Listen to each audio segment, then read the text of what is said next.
All right, so we're gonna give our arms, our shoulders a few shakes, just shaking off the energy of this morning and settling into your own body. I don't see two of you moving. Shake it off and then just settle in and close your eyes. Take a few deep breaths, filling in your belly. And then back out again, releasing any last tension.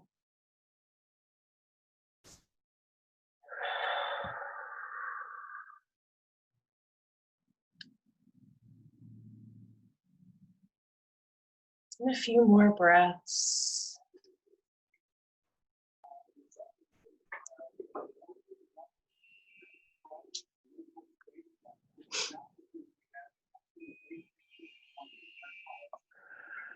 And we hereby call back all of our power, our energy, and soul fragments across all time, space, dimensions, ancestry, backs and forth generations into our bodies now.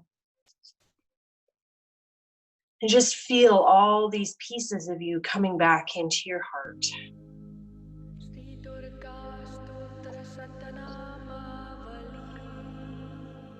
We call in true source, the divine masculine, the divine feminine, our spiritual teams, our ancestors of the light, elements, air, fire, earth, and water, the directions east, south, west, and north. We call in the dragons, and today we call in Goddess Durga. We also ask our higher selves to join us now and integrate into our bodies.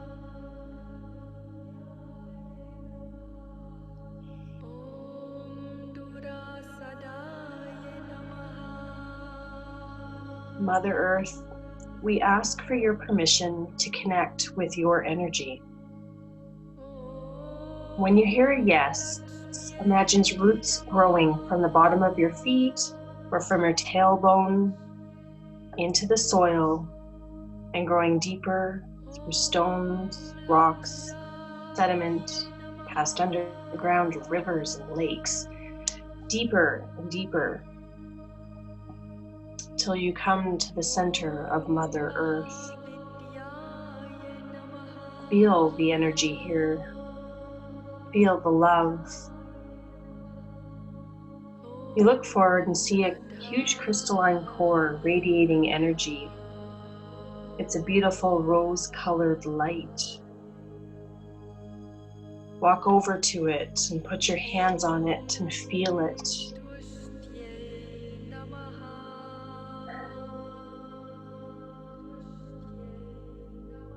Absorb it.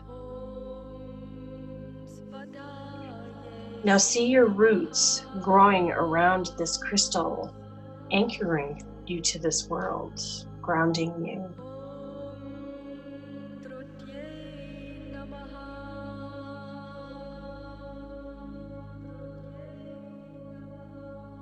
See Mother's Earth energy start to move up your roots, higher and higher, into your feet and legs, and up into your root chakra. Here it washes away all the heaviness, the murkiness and denseness, helping clear out all that ancestral stuff that has been holding you back. Brightening your root chakra to a beautiful bright red color, spinning wide open.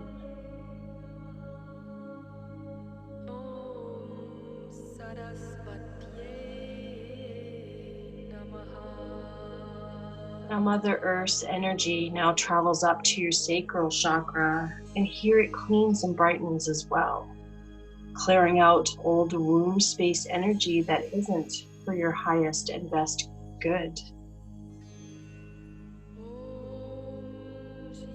Your sacral chakra is shining bright like a sunrise sun, a beautiful bright orange.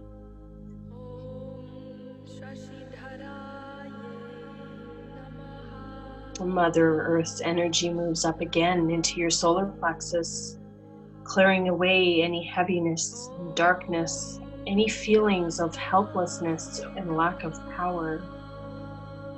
As it does this, it gets brighter and stronger and pulsates your radiant power and energy.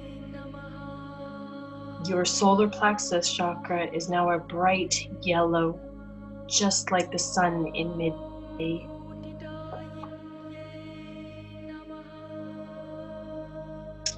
And again, Mother Earth's energy moves up into your heart space, clearing away any sadness, any heaviness, anything that isn't in alignment with the love you deserve. And you feel your heart space opening and bursting with love.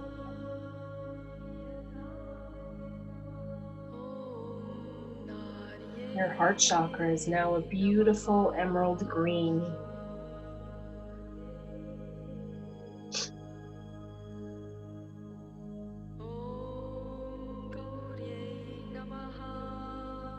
Now Mother Earth's energy moves into your throat chakra, clearing and balancing and helping you speak your truth from love.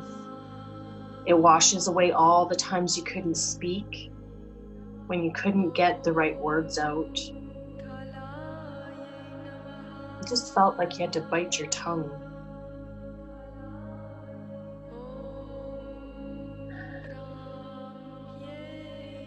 The throat chakra turns to a vibrant royal blue, completely true to you.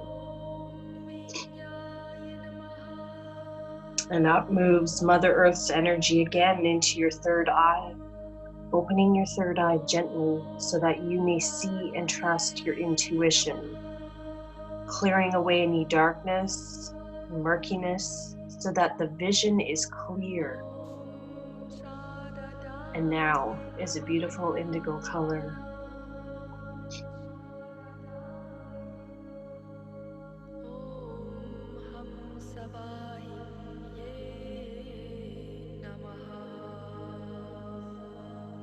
The Mother Earth's energy moves up into your crown chakra, opening and clearing the crown so that all the downloads and codes and light energy you may need come to you. It clears away all the spiritual gunk that's prevented you from connecting the way you've needed or wanted. And imagine a beautiful violet purple light filling this area. And visualize this violet light now cascading up and then down around you like a fountain, bathing you in its protective energy.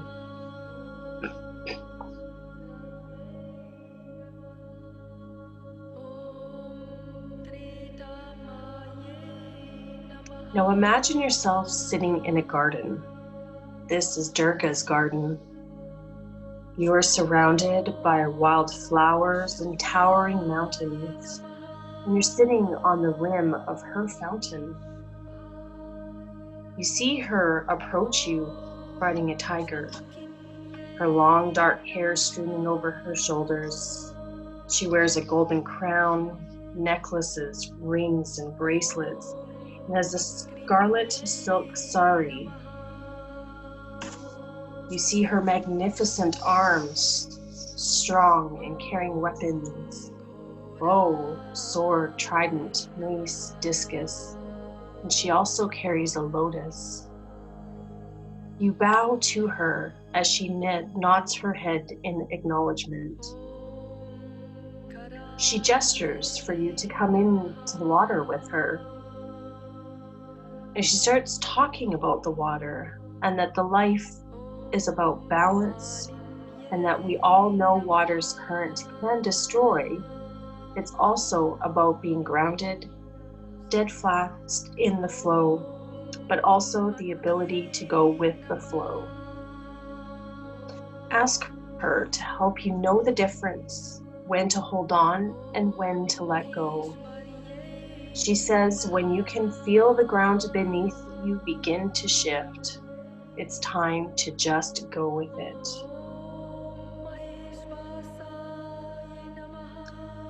You can now ask her, what is a major obstacle I have to face now?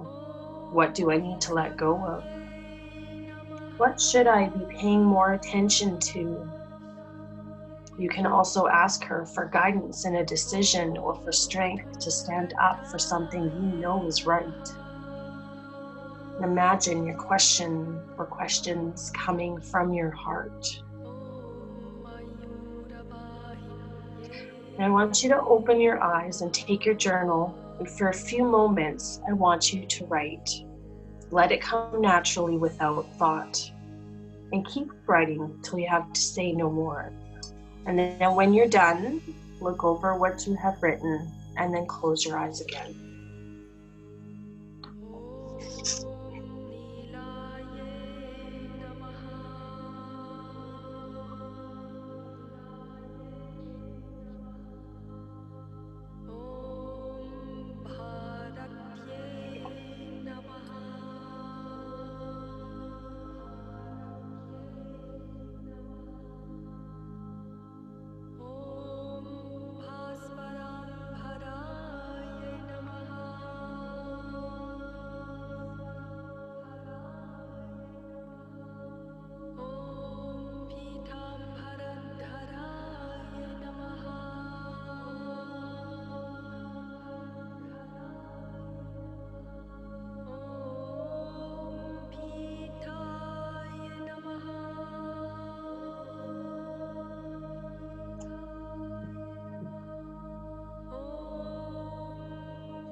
Just another minute more.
Okay, so we're just going to move on for time's sake. Please feel free to come back to this after if you feel that there's more. For now, we're just going to have you close your eyes again. And we're going to offer these obstacles to Durga today. And repeat after me. I offer all of this to the Durga Shakti.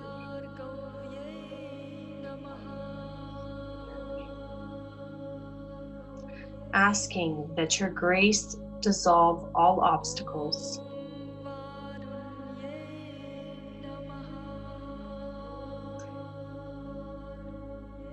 Inner and outer. Now, with an inhalation, feel that you breathe in the goddess's energy. And exhaling, feel that you breathe it through your body and into the world.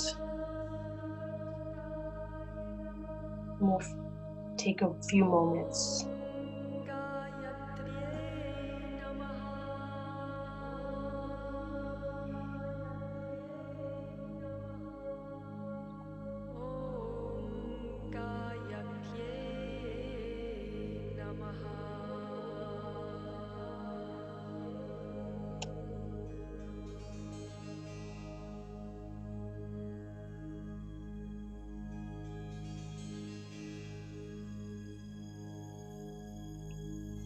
It's now time for Durga to leave, and her eyes are filled with love and compassion. She gives you the gift of empowerment for your aspirations and for calling forth the leader within you. She climbs up on the back of her tiger, and with a bow, they walk off into the depths of the garden. You feel love and strength in your heart, and you slowly start to come back into your own room. We thank and release True Source, the Divine Masculine and Divine Feminine, our spiritual team, our ancestors of the light, the elements, air, fire, earth, and water, the directions east, south, west, and north, the dragons, and Goddess Durga. We also like to thank our higher selves for joining us. Thank you to all for the love, protection, and healing done here today, and for the coming days as we work with Durga. Now feel in your body, your fingers, your toes, rolling your neck back and forth. And for the next week, I want you to see if you can move with the feeling that you are walking or moving with the power of Durga energy. Walk with the sense of Durga walking.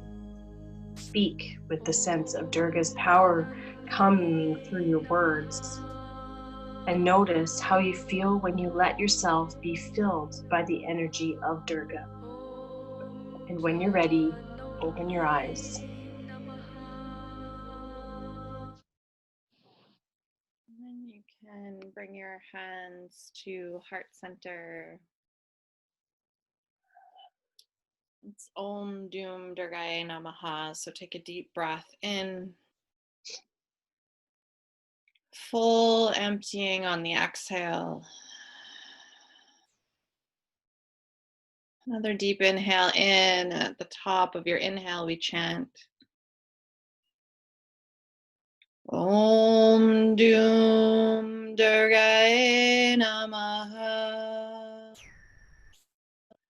Om Doom Durgaye Namaha. Om Doom Durgaye Namaha. Om Doom Durgaye Namaha. Om Doom Durgaye Namaha. Om Doom Durgaye Namaha. Om Doom Durgaye Namaha.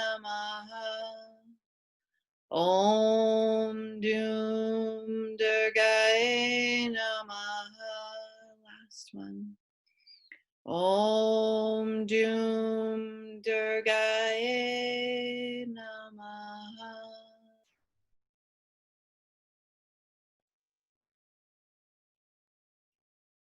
Just allow the vibration of that mantra to settle into your cells as you take a couple breaths of silence.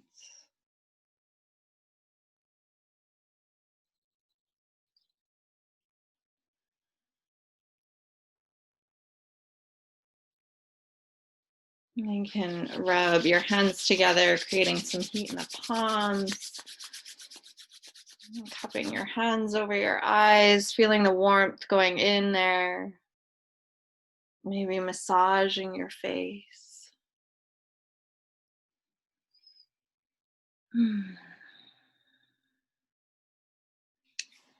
Hi, Sarah. I saw you come in there. Just wanted to say hi. And Hi. yay! And hello to everyone who is in the time-space container beyond the here and the now. We feel you for sure. I love that, Mary, that your dog chanted. Brandy and I also knows a woman who is dear to us who is going in for surgery on her thyroid at like when we started this class. So I'm feeling, you know, Durga energy going into her surgery, and yeah, I was thinking about her while we were meditating. So okay, so this isn't, I'm not sure how Kuan Yin went. I have to go back into Facebook and see if you guys posted. But Kuan Yin and Tara was this really nurturing, delicious energy, as I'm sure you noticed, really compassionate and all about self-love, and really feeling the suffering of the world and considering the suffering holy, all of that stuff. Well, now we're going to shift because Durga, who is a Hindu goddess, doesn't coddle or caress you. She is the inner strength you need when you need to get your work in the world done, or when you need to go into battle for whatever reason. I think Brandy in the meditation said something along the lines of standing up for what's right. So she's this warrior energy that we require when we need the strength. So hence, you know, the tiger, sometimes she's depicted with a lion. I'll show you a beautiful picture of her. This one in this case is the lion from this, hang on, let me just put this on gallery view so I can see myself better. So there she is with her 8 arms and all the weapons Brandy talked about. And there, you know, there's some demons being devoured. She's stepping on them. Her lion's finishing them off. You know, like, this is not the same energy as Kuan Yin, okay? So break out your maces, ladies.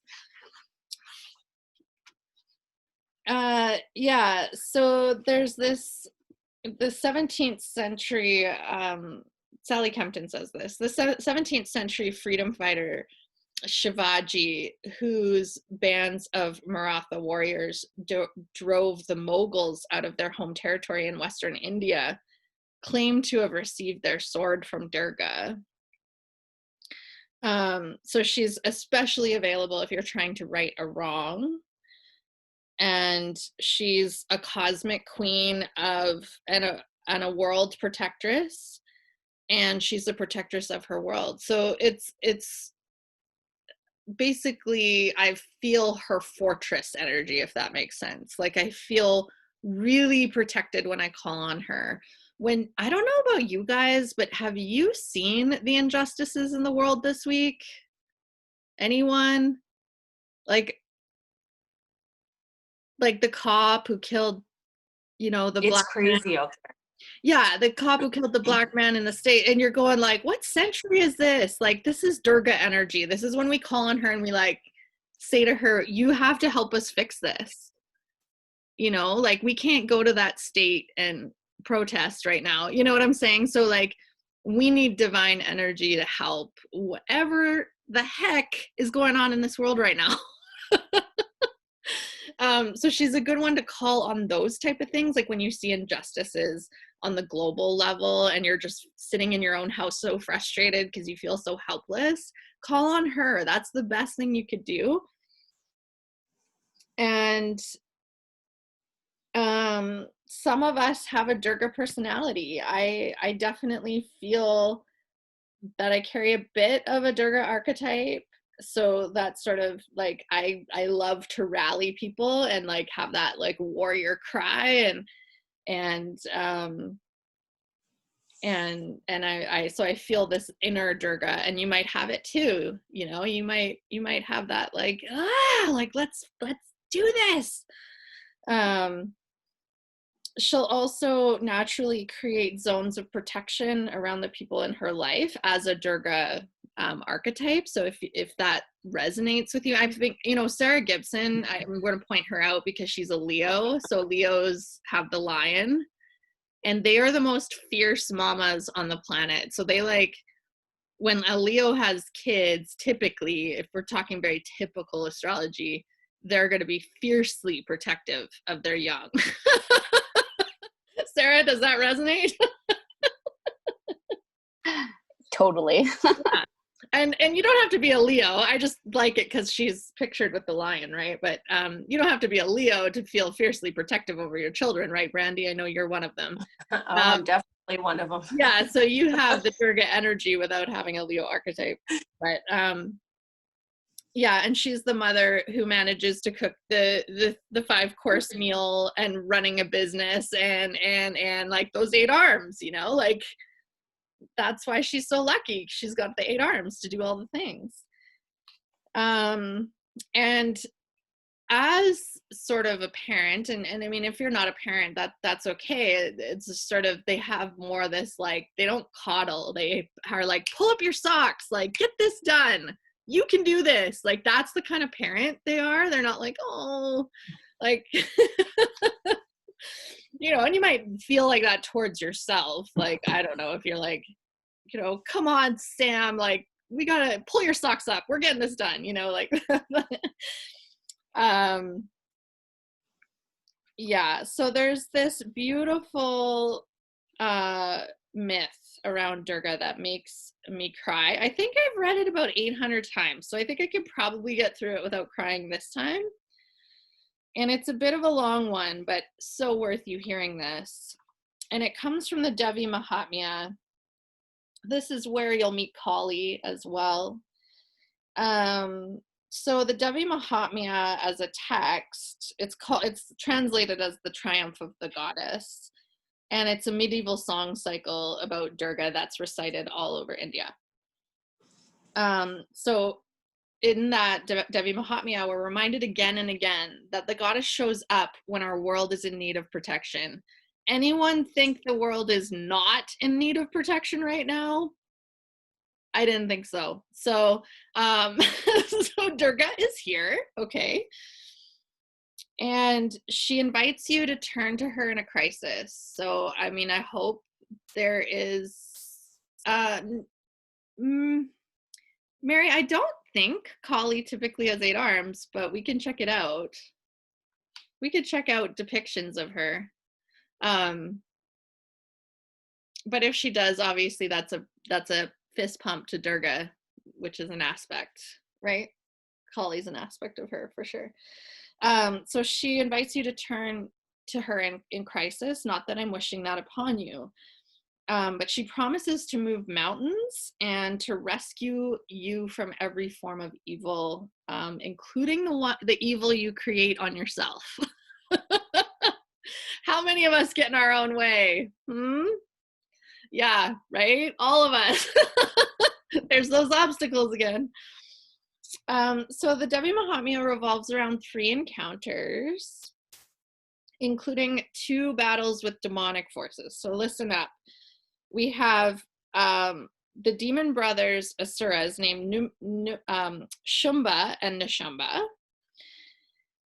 And so here's a bit of background on that mythology so that you know what I'm talking about. So the battle between the light force and the dark force is an eternal struggle between the 2 races of elemental beings. So the forces of light are known as the devas, or the shining ones, or the power gods, okay? But their enemies are the anti-gods known as the asuras, sometimes translated as titans in the Greek pantheon. Both sides wear bodies made of light and thought, okay? They use weapons powered by the force of their secret mantras, invocations that can turn a blade of grass into a deadly missile. And the devas live in the pleasure realms with jeweled streets and houses that they can renovate with the flick of a desire. The women are dancers, singers, whose gift for changing form is legion and whose beauty has infinite varieties. So here's how the devas show up in your life, okay? 3 ways. First, they're the elemental presences in the universe. So the wind, the ocean, the earth, all those things Brandy invoked, fire. Second, they're the inner qualities of consciousness. So this is the powers of your higher self. So this is your generosity, your humility, your capacity for patience, which is my big one in the meditation today, by the way. Your fearlessness, your vigor, compassion, inner steadiness. So that's all your inner Devic nature, okay? Lastly, the individual devas represent specific aspects of the mind. So Indra, for example, the king of the gods, is the mind's executive function. So he's the power of discernment. He can weigh the subtle balance of things, find the right course of action, judge the implications and ethics at play in a situation. So Indra would be like your neocortex. And then the other devas regard themselves as the keeper of the Dharma, the rules of law that maintain balance in the cosmos. Then we have the Trinity of gods, obviously Brahma, Vishnu, and Shiva. And unlike the devas, the deities of the Trinity are the 3 faces of what we would call in Judeo-Christian thought, Godhead, like the Godhead, right? So Shiva is the destroyer, Vishnu the creator, and Brahma the maintainer. So they have the power to step beyond law and custom and inject saving grace even into the direst situation. That is important to know. So the devas at their best recognize that they are subject to these higher powers of the Trinity, okay? So the asuras, on the other hand, oh yeah, right, Sarah? Hopefully if it records, yeah, I could do that. I could do that. The asuras are the robber barons, the tyrants, the corporate raiders of the cosmos, gifted fighters with magical powers, and they have subtle bodies like the devas, but very different characters. So the asuras, get this, they're like Vegas. I feel like, yeah, if it's one thing you want to write down, asuras, Vegas. Like they're obsessed with accumulation and conquest, or capitalism. They could be that too. They're exemplars of ego inflated beyond any reasonable bounds.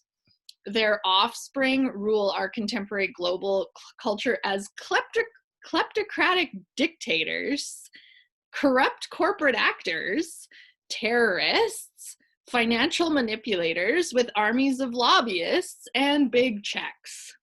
Sound familiar? Yeah, that's the asuras, okay?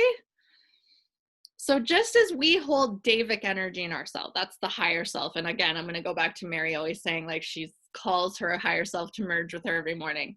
That's your asura nature. But you also carry your power shadow, which is did I say Asura? I meant Devic nature. Your Asura is the power shadow. So that's the ego pride, the arrogance, the cutthroat ambition, the loveless lust, selfishness, hard-heartedness. We all carry that within us. So as the Devas use power for the protection of good, the Asuras are obsessed with power for its own sake. Not like we aren't seeing a lot of examples of that in the world right now. So they know as many spells and mantras for worshiping the Trinity as the gods do. And they also have the strength and patience for hardcore practice, especially when it benefits their aims, I mean. Yeah. Okay, so here we go, back into the myth. So Shumba and Nishumba, remember they're the Asuras, the demons, okay? So they've amassed an army of fighters with magical superpowers, of course. And before undertaking their campaign of world conquest, and yes, Mary, so relevant right now, that's why I felt the need for her desperately today. They begin a long, intense course of yogic austerities, practices designed to impel the creator god Brahma, sorry, I mixed them up, to reward their efforts by giving them a boon. So a boon is like a wish, right? Like he's granting them a wish. So standing on one leg between 5 fires, arms raised heavenwards, holding their breath for 1,000 years at a time, the brothers petition Brahma for the power to be invincible in battle. By the cosmic laws of karma, so much effort has to be rewarded. Besides, the heat generated by the demon brothers was starting to affect the weather in the higher world, so they had to do something. So Brahma agrees to grant the guarantee that no man or god could defeat them in battle. Okay? Sounds kind of invincible, bulletproof, right? However, there's a loophole, and you probably noticed it. There's been no mention of women or goddesses. Foolish, foolish, foolish. But they don't seem to think that matters because there's no woman warriors, right? And the goddess has chosen to channel her skills at war and kingship through male bodies. So they think they're, impenetrable. Okay, so they continue to conquer Earth because they think they're invincible. Again, so relevant. They declare themselves rulers of the upper and lower worlds, and in one final putsch, expel the Devas from their abodes. Now the Devas can't even live in this fancy place anymore. So the heaven of Indra is filled with palaces and pleasure gardens of Shumba and Nishumba and their minions, which sprawl like small cities over jeweled lawns. So they have everything you could imagine, like everything, like all the riches, all the lovemaking, all the women, they have it all. And they even captured scholars and spiritual teachers to supervise their meditation and to perfect their knowledge of the esoteric texts. So the poor gods are wandering the sub-celestial worlds, plotting revenge without success, right? Because there's that whole boon that's been granted. And then one day, a friendly sage visits Indra to point out that little loophole. And he says, go back to the abode of Durga, the Mahadevi, the supreme goddess, the sage advises Indra. Beg her to appear in the world. She's waiting for you to ask. Again, every myth I've probably read you, the goddess wants you to ask. Remember Tara with her right foot forward, ready to help you? It's like, we just have to ask. So Indra and the other gods travel to the Vindhya mountains where Mahadevi resides. And it's, of course, not an easy trip. They have to rely on their intuition, their guesswork. And this takes an entire celestial century, okay?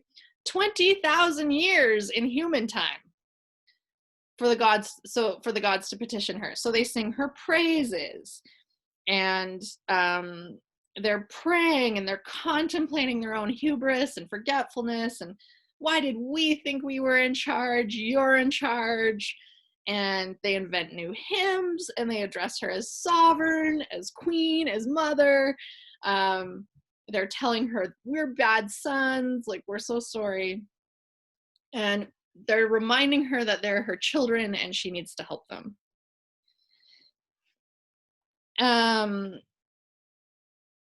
So what's interesting about that whole asking for help thing that I love that Sally Kempton says is that the grace of the goddess is a two-way stream. There's the movement from the subtle, which we often consider grace, right? And then there's the movement of the grace descending into the human world, but it can't land unless there's a calling from below it. So that's why we need to ask, right? Okay, so finally, remember it was 20,000 years, okay? Finally, the air shimmers with an unmistakable force. It's sweet, it's fierce, it's tender and diamond hard. And Durga appears out of the air, glistening and dark with blue-black skin, interestingly enough, and flowing lustrous hair, and her form of light clothed in robes whose colors shift and slip, revealing and concealing the beauty of her breasts, the curve of her belly. An erotic perfume surrounds her, and yet her aura of untouchability keeps the gods on her knees, and she rides a lion. What brings you here, Indra, she says, as if she did not know what havoc the Asuras had wreaked in their world. Oh, Durga, oh, Ma, says Indra, our world is in ruins and no male god can save us. So only in extremis do you come to me for help, she asks. Indra knows enough to let that pass, and he knows he can do no less than save her world, or that she can do no less than save her world. So a moment later, she agrees. Yes, she says, I will intervene to restore the balance of the world. And as soon as she has spoken, she all of a sudden lands in the scene of the battle, okay? So she sits carelessly on the back of her lion. Her silken skirts are brushing the grass. Flowers drip from her fingers and clouds form and dissolve in her hair, and her body emanates rays of sensual bliss. And her eyes, no one has been able to look into them without falling in love. She's beauty personified, sexuality clothed in form, enchantment itself. Riveted, enchanted by her beauty, by her graceful poise, by the gentle power of her divine self-confidence, the palace guards send messengers to the inner chambers, and within moments, the demon kings have come to their windows to look at who's arrived.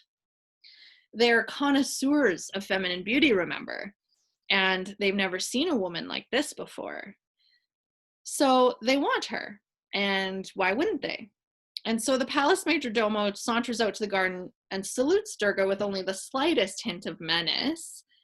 Since you are in the garden of their majesties, he says, I must assume that you have some interest in my lords. And fortunate one, they have seen your beauty and are delighted to invite you to join the legions of their wives.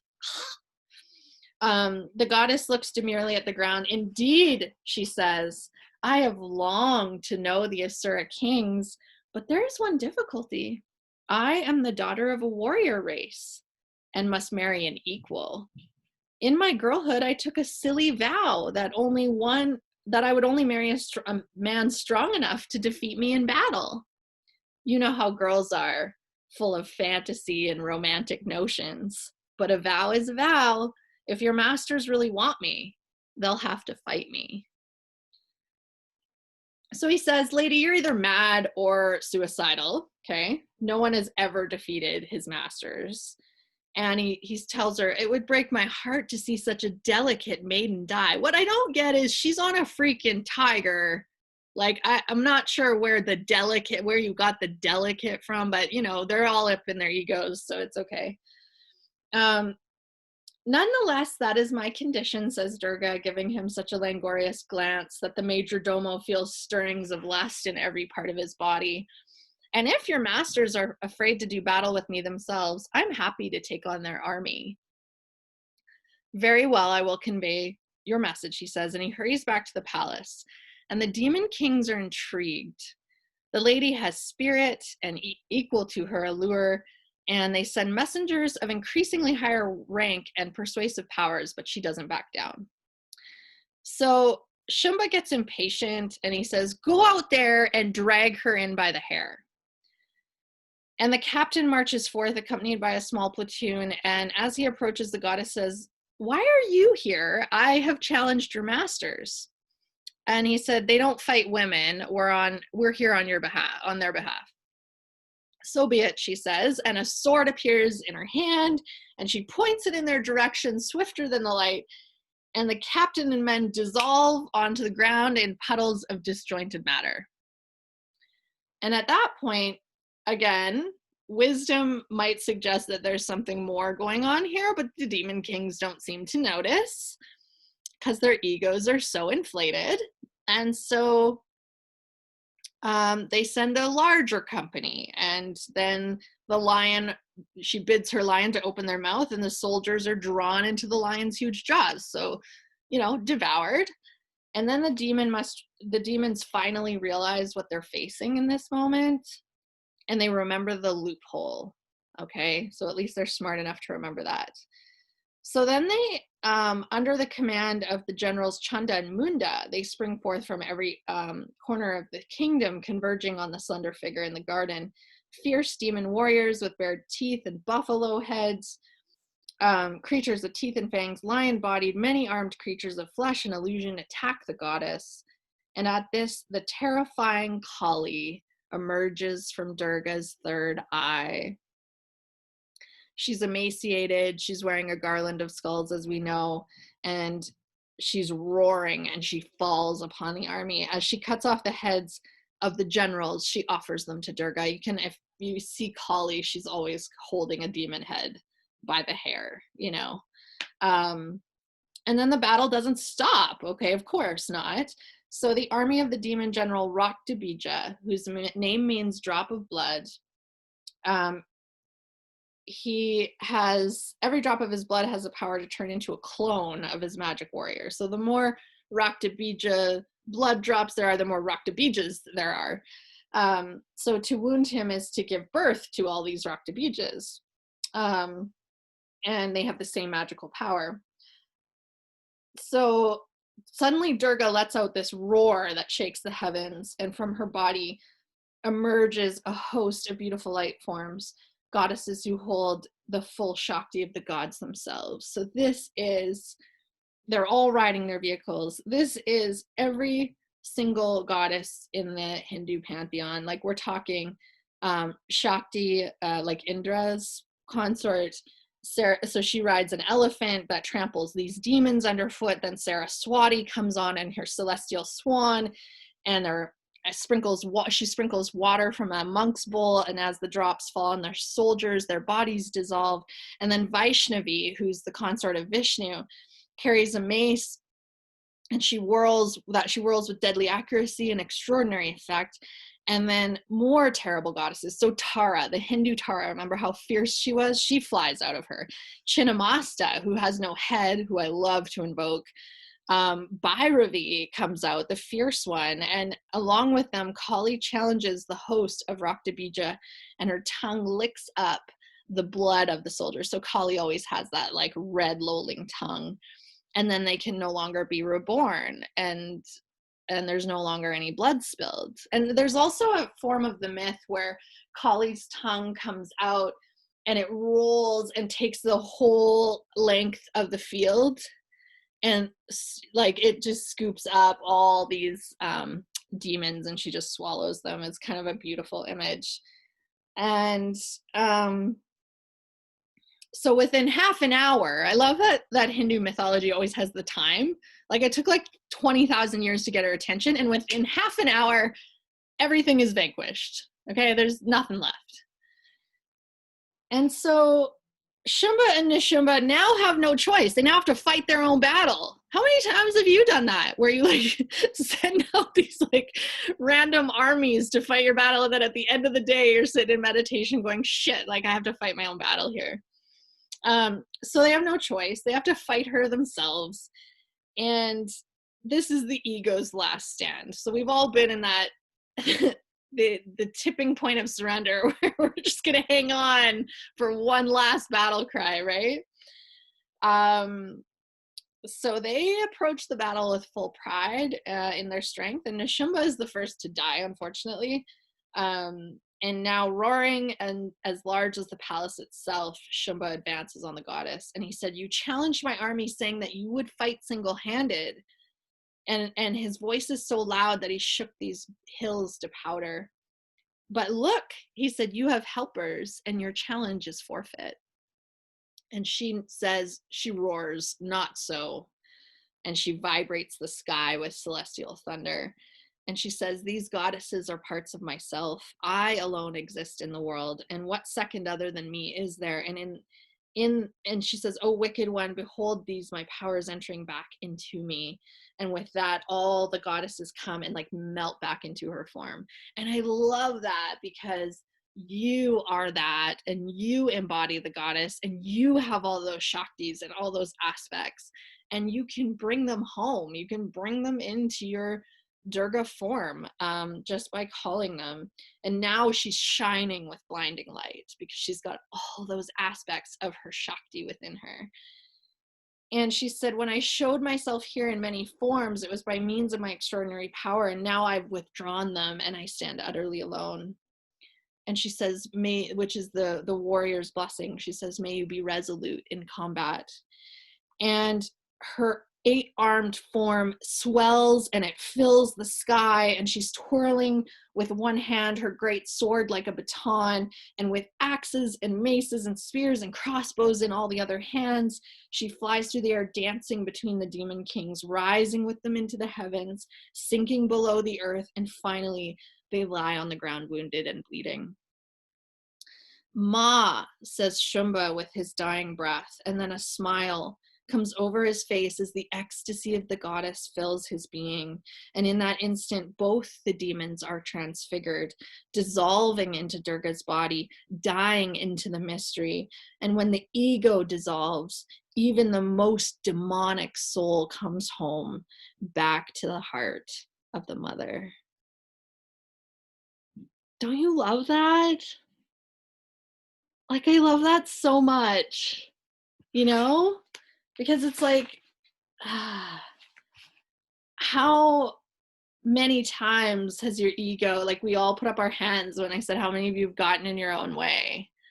Like, that's just ego, whether the ego shows up in the form of you're not good enough, or whether the ego shows up in the inflated form of those, I'm too good for this, or whatever, or I know that, or all of that. And so